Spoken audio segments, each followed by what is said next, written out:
Hey, what's going on, everybody? So, welcome to what is a special episode of Wake the Future this week. We're going to have a little bit more fun than we usually do because this one has particular personal relevance and meaning to me. And interestingly enough, also to Erica. And this week, as you can see, I'm wearing my Knicks hat, rocking the gear. I've been a lifelong Knicks fan, the better part of my 46 years on Earth.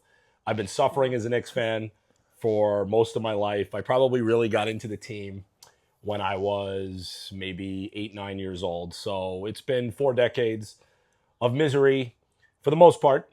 Being a Knicks fan, I'm also a Mets fan and a Jets fan. So my life as a New York sports fan has been an exercise in futility and misery for the most part. I'm a Bills fan. And in perseverance. And you're a Bills fan. But obviously, as we post this video, many of you who watch this, even if you're casual sports fans or don't know much about sports, probably know that the New York Knicks won the NBA championship. So this has been an amazing week for me. All my friends, everyone I grew up with, my family.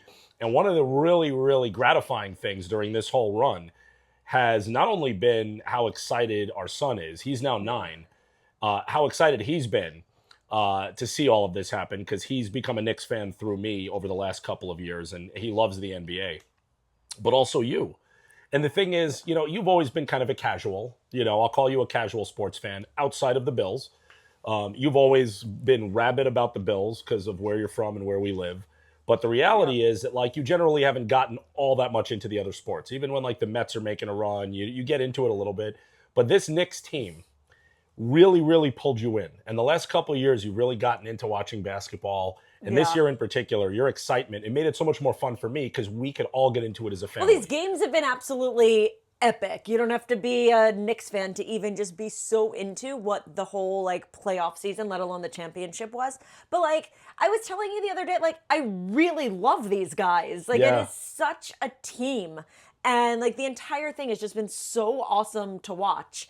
And we were talking, we're we're going to pull an audible and have this conversation today because all of you know, right, the crux of Wake the Future is around what it means to be human.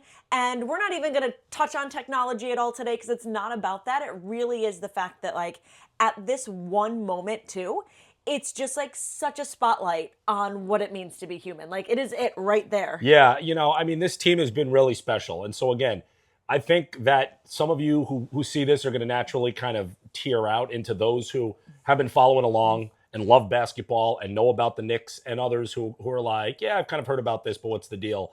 This is a really special team. And I know that I'm biased because of where I come from and where my loyalties lie. But this has been one of the most special postseason runs I've ever seen, not just in basketball, but in any professional sport. And this team in particular just has something intangible, a lot intangible. And I want to talk a little bit about that today. And one of the reasons we're doing this episode today is because, A, I'm riding high and I want to celebrate my Knicks. But more than anything, we're actually, in a kind of nerdy but fun way, we're going to bring this back to some of the themes we talk about. Because, again, in a world of all of this technology and all of this craziness going on, everything that we do here, I like to think, and everything that we're building towards in the future is around humans, people, and humanity. And there were so many aspects of this that touched on what we try to intellectualize, but we saw it manifesting in real time among millions of real people. Well, it's the team itself. Yeah. But it's what it drew out in people. And there are very few things that you can identify that bring people together like sports, shared commonality around rooting for the same sports team. And then, I got really moved. I'm looking at all of the videos that are circulating on social media coming out of New York. Everyone's singing, it's up to you, New York. And you're oh my God, right? You can't not have all the feels when you're watching that. Millions of people, despite the few bad apples who are out there, the rowdies, the heart of it, right? It's everyone is coming out of their apartments. Everyone is flooding the streets. You don't see that anymore, right? You have all of these people living in their own little realities. You hear all the time on social media about all of the foment and all of the political stuff. And this was that one moment where you're wow, what a way to bring a city together. What a way to bring people together. Yeah. What a way to bring different generations, different backgrounds, different everybody. It didn't matter. It was the one commonality was we are Knicks fans. And you said it, right? It's this is a city that has 2 baseball teams, 2 football teams, 2 hockey teams. And the Knicks unify everybody. And it's so good to see. I just loved it. Well, here's the thing. First of all, sports tends to bring people together. Yes, sports fan bases can be rabid rivals to one another. But look, we're in the middle of the World Cup right now. So, we know that people are fervent when it comes to who they root for nationally. Um, what this did was it brought an entire city together. But more than anything, like you said, New York has 2 football teams, 2 baseball teams, 3 hockey teams, and technically 2 basketball teams. But baseball, even if most of the fans, the majority of the fans are Yankee fans, it's probably about a 60-40 split. 60-40 split in football. Hockey, probably 70+% are Rangers fans, but hockey is really the fourth sport. I love hockey, but it's not as big as basketball. And the Knicks are probably 90% of the fan base in New York. The other 10% are the Nets. So the Knicks really own New York. They're a unifier.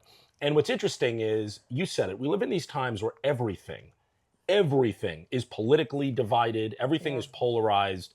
One of the most important aspects of this was the fact that it brought everyone together. It brought everyone in the city together. It brought people who are of the city diaspora, like myself. I left New York a few years ago, but I spent the better part of 4 decades there. I always like to say it's in my DNA. So for me to see this was outside of the 1986 Mets winning the World Series when I was 7 years old. And I was into it, really. And I remember when they won, but I was just starting to become a sports fan. This was the best sports memory of my lifetime. And so it's really cool to live this with millions of people. New York has 8 million people, roughly 20 million in the metro area. And what's interesting is most people outside of New York usually root against New York teams, especially teams like the Yankees. And what's fascinating is the temperature read on this one was that a lot of people around the country were rooting for the Knicks because of how good of a story they were. And we'll go into more of that in a few minutes, even for those of you who are unfamiliar with kind of what's happened here. But this was a unifier. And we see so much bad news circulating all the time. To see people by the thousands, the tens of thousands, the hundreds of thousands, watching a game displayed on the side of buildings and cheering in the streets and hugging each other and singing. My mother lives in the middle of Manhattan. She was in her apartment on a high floor, and she could hear clapping, cheering, honking, and singing from her apartment because it was like better than New Year's Eve. That to me is a sign that there's humanity in there. It requires the right kind of motivation and stimulus to bring it out. Yeah, and it was amazing. One simple word that like everyone is seeking, and like it's really hard to find a unifying moment for this, which is just joy. Yeah. Like it was just like pure, unfettered joy.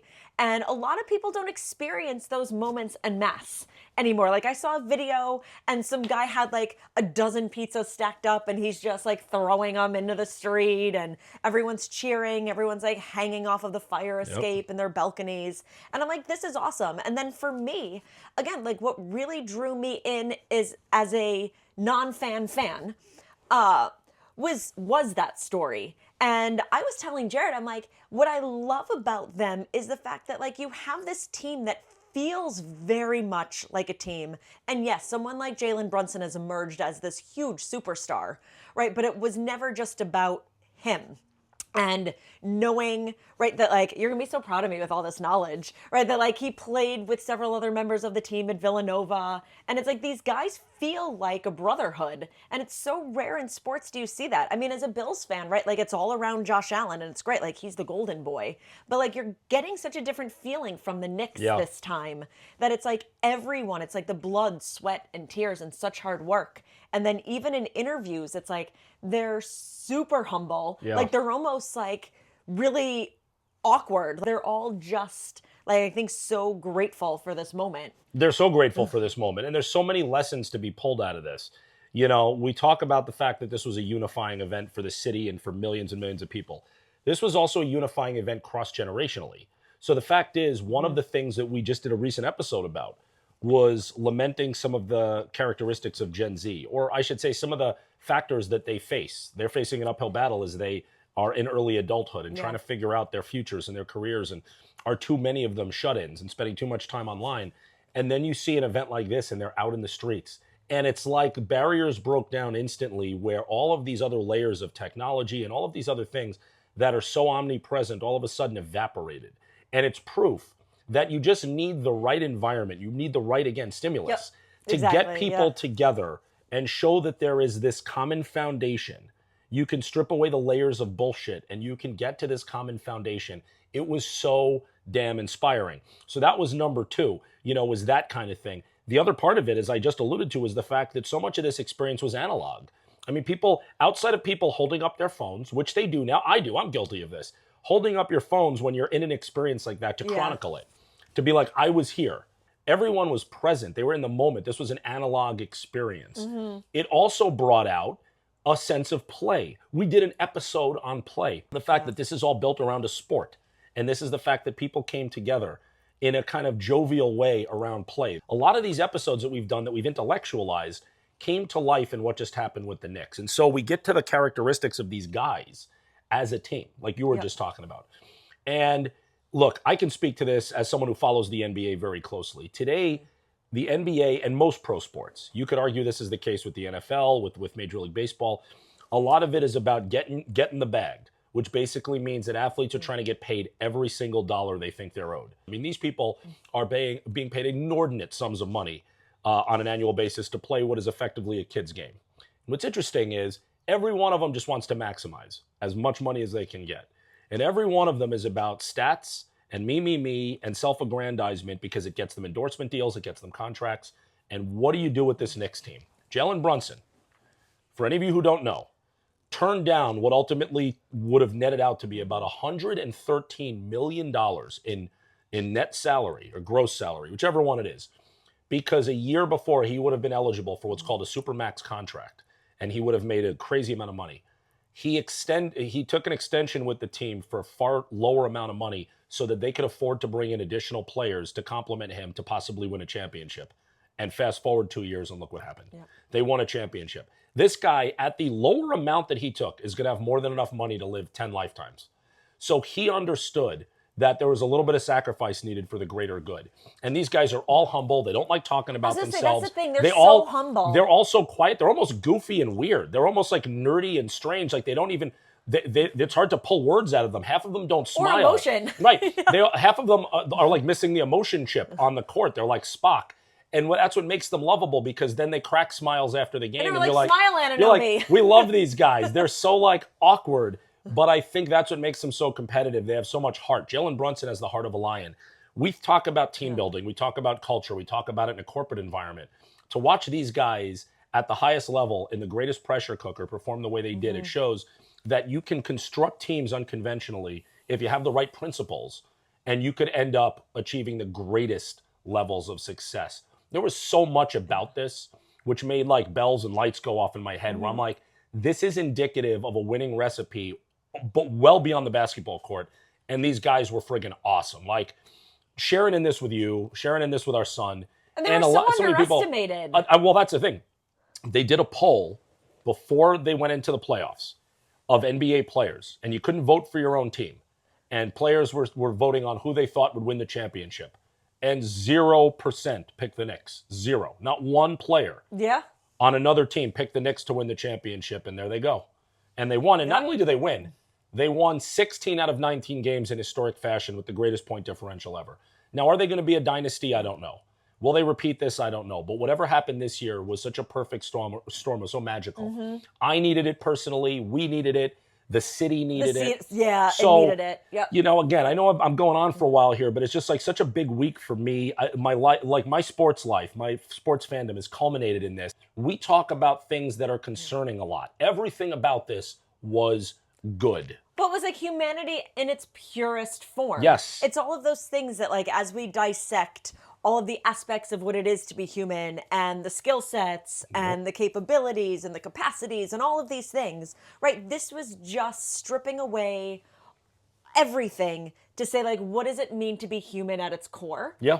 And again, some of you might watch this and be like, oh my God, but all over the news, right? It was like people causing trouble and the hooligans and all of that. And it's not about that, right? Like, you take 3 million people who are probably out in the streets, and you're going to always have the few that like ruin it. But like, you have just millions upon millions of people out there just experiencing happiness. Yeah. And here's the thing.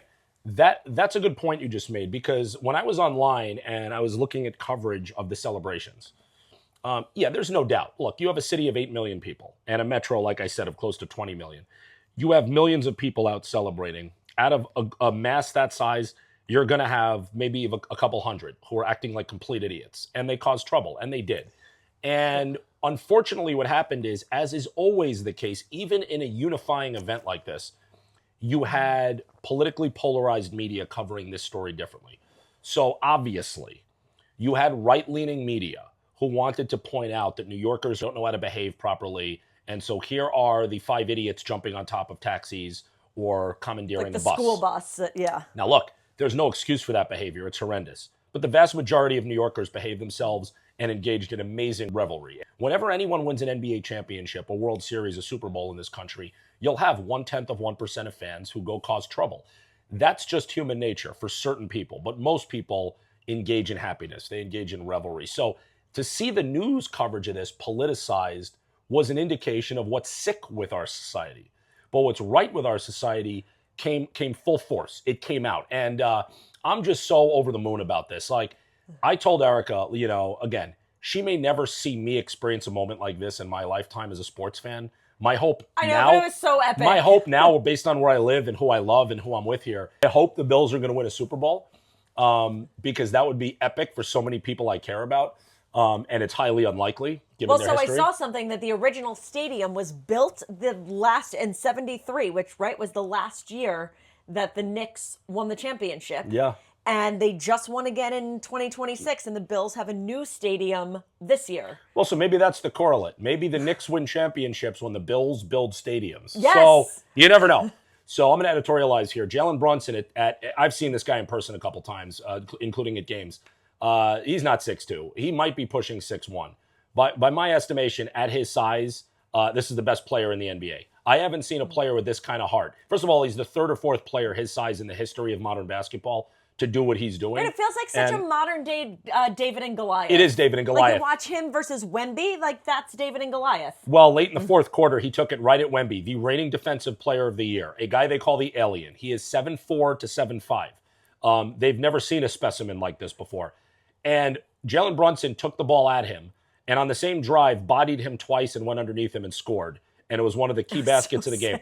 Jalen Brunson is not the fastest guy, but he's maybe 6'1". He's only a couple inches taller than me. And this guy, by my estimation, based on the guys I've seen in my lifetime, is right up there with Jordan and with Kobe and maybe Steph Curry as far as being assassins on the court. Like, I've never seen anything like this. My estimation, pound for pound, best player in the NBA. Fight me on that if you want. Reach out to me in comments. But basically, the bottom line here is we sit here, Erica and I, at Wake the Future, is we sometimes want to weave in personal stuff, and we want to connect it in ways that make sense. Jared also can't think of anything else right now. He's so happy. No. All day, every day Knicks. No, I mean, I'm so euphoric. It's been unbelievable. And I will likely make the trek down to the parade this week. We're trying to figure out logistics there.